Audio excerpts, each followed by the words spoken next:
Берет комуз менен тийишебиз. Басканы сонун маралдай биздин опера. Анда тандоо жок, жалпы эле кыздарга тийишип атасыздар, э? Анан кийин эле бир күнү Болот Эдигеев деген агай бар эле. Анан бизге сабак берчү да.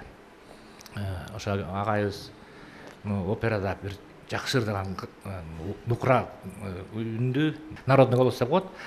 Ушундай татынакай бир кыз бар экен, жакшы ырдаган. Ошону комуз үйрөтпөйсүңбү дейт. Анан макул деп анан кийин комуз үйрөтө баштадым. Устат. Анан комузду чын айтканда үйрөнө алган жок. Колунун неби жок.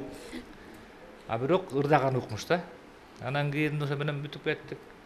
Анан институтка барганда кайра чогуу болуп калып атпайбызбы? Анан ошол жактан эмне болуп экөөбүз мурун тааныштык кылдыкпы, же кийин эме болду? Экөөбүз ошо жүрүп эле кандай сүйлөшүп, кандай Жылдызыңар келишпи? Жылдыз келишип калды, билбей калдым. Гүлзатчы комузду жакшы үйрөнө албады дейт. Жакшы үйрөтө албадыбы? Кандай болду?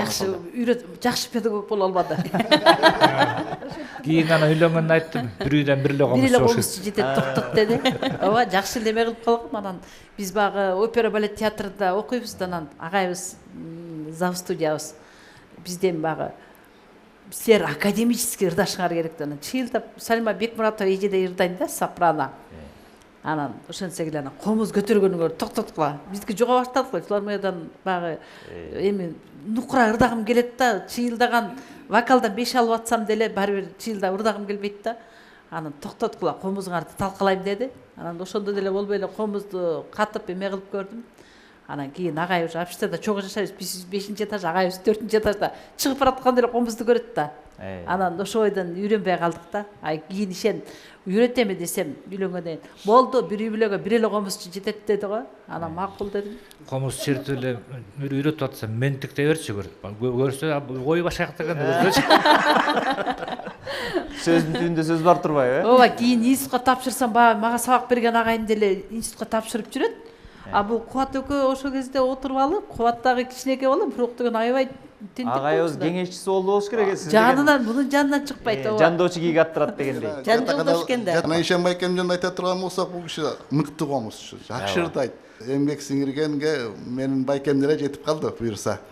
Анан келечекте биз дагы тилек кылалы, мындай жакшынакай өзүнүн эмгегин бааланыш керек да, ушиники дагы. Аял жакшы, эр жакшы дегендей, Гүлзат эжемдин шопуру да ушул киши, кассири да ушул киши, жакшылыктар да көп. Ал жагынан да Айтор бүт жагы анан Ишен агам дейм таластын жигити да болбой эле, кээде жин мурдун учунда деп урушуп коет. Гүлзатчы, мүнөзү жөнүндө айтып бербейсизби? Мындай бири-бириңиздерден турмушта сиздерден сабак ала турган нерсе көп да биздечи. Ишен экөөбүз бири-бирибизге чыдап жашап келатабыз. Мен дагы таң калам да, ошого чыдап жашап келатам. Ишен кээде тамашалап айтат да, ушул үнүңөн тажайм депчи. Эмне эл сен үнүңдү жакшы көрөт, мен тажайм депчи.